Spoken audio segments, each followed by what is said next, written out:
अस्सलामुअलैकुम वाज़िज़ नाज़रीन, मैं हूं आपका होस्ट खालिद बिलाल। सुन सारा यूट्यूब ते फेसबुक चैनल जदीद सोलर सिस्टम।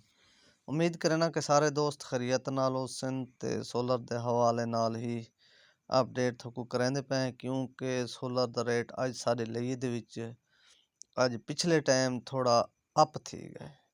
ਤਾਂ ਪਹਿਲੇ ਟਾਈਮ ਤਾਂ ਨਾਰਮਲ ਰੇਟ ਚੱਲਦੇ ਰਹਿ ਗਏ ਤੇ ਲੇਕਿਨ ਇਸ ਵਕਤ ਰੇਟ ਥੋੜਾ ਅਪ थी गए क्योंकि सारे ਲਈ ਦੇ ਵਿੱਚ ਮਾਲ ਦੀ ਜ਼ਰਾ शार्टेज थी गई। मेरे को लगते उनकी वजह तो सिर्फ ना रेट ₹1 अप थी गए। तो देखो हाल फिलहाल जो बाहर दी खबर आनिया पैन उनके मुताबिक तो रेट खास अप कोई नहीं था, लेकिन सारे लिए दे विच रेट अप थी गए अज का समय ₹1-1.5।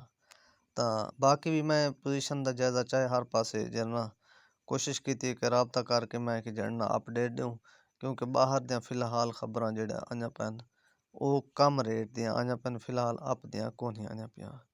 तो हुण तक दसाऊं चा कुछ रेट जेड़े अज दे हिन सूरत हाल दे मुताबिक तो सारे लिए दे। तो सब तो पहले तो दसाऊं लॉन्जी हाइमो 6 दा रेट चढ़ना अज ₹59.5 चलदा रह गए। तो इस वक्त उनका रेट थी चुके अज दी शाम दी पिछले टाइम दी अपडेट दे मुताबिक तो ₹61। तो बाकी है पिया दूजे हाइमो 5 उनका भी पूरा ₹60 का इस वक्त रेट थी चुके, उनका भी थोड़ा रेट कम थिया है। तो 59 ते आके ते अज वाला 60 थी चुके। तो बाकी थी गए दूजे सोलर पैनल कनेडियन दा रेट भी थोड़ा यानी कि उनका तो खास माल भी इस टाइम मार्केट दे मौजूद है फ्री। तो उसका जो रेट है इस टाइम ₹55 पर वाट है पिया। तो बाकी जे ए दा माल है जे ए दा भी ₹54 है पिया। उनका भी जो माल है जे दा 545-550 ਦੇ ਵਿੱਚ ਹੈ ਤੇ ਕੈਨੇਡੀਅਨ ਦਾ ਜਿਹੜਾ ਮਾਲ ਹੈ ਉਹ ਵੀ 550 ਦੇ ਵਿੱਚ ਮੌਜੂਦ ਹੈ।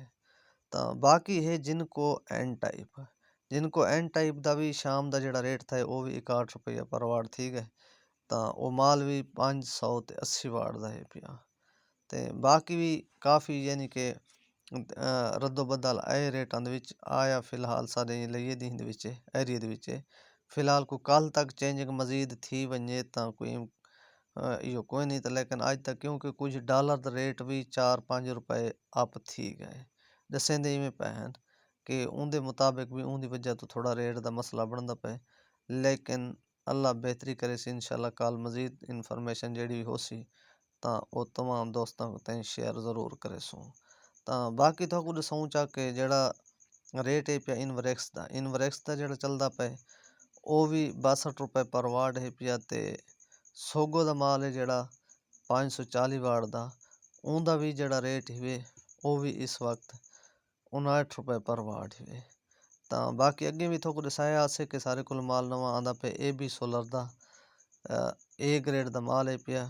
अमरीकन टेक्नोलॉजी है पई 540 दे प्रिंट दे विच है। तो वो लॉन्जी सैल दे विच माल है पिया उनका क्योंकि जड़ा स्टिकर है जाइए पिया उनका लिखा है बकायदा लॉन्जी सैल। तो वो माल है पिया वो भी आंदा पे वो भी इंशाल्लाह जेड़े अगर कहीं दोस्त जरूरत हो तो वो तकरीबन 20 तारीख तक पहुँच वैसी। तो वो भी थोक मिल वैसी यानी कि ₹53 पर वाट। और इनके तो इलावा बाकी भी काफ़ी कंपनियां दे माल हिन पे। तो वो अगर कहीं भाई कहीं दोस्त को ज़रूरत हो तो वो भी यानी कि रब्ता करके पूछ सकते। तो फिलहाल जेड़े ज़्यादा चलन वाले माल हैं ये हिन पे। तो बाकी भी इंशाल्लाह जेड़ा हो सी तो फ़ोन ते रब्ता कर गिन सो। इनके तो इलावा अपना ख्याल रखे सो दे सो इजाज़त। अल्लाह हाफिज़।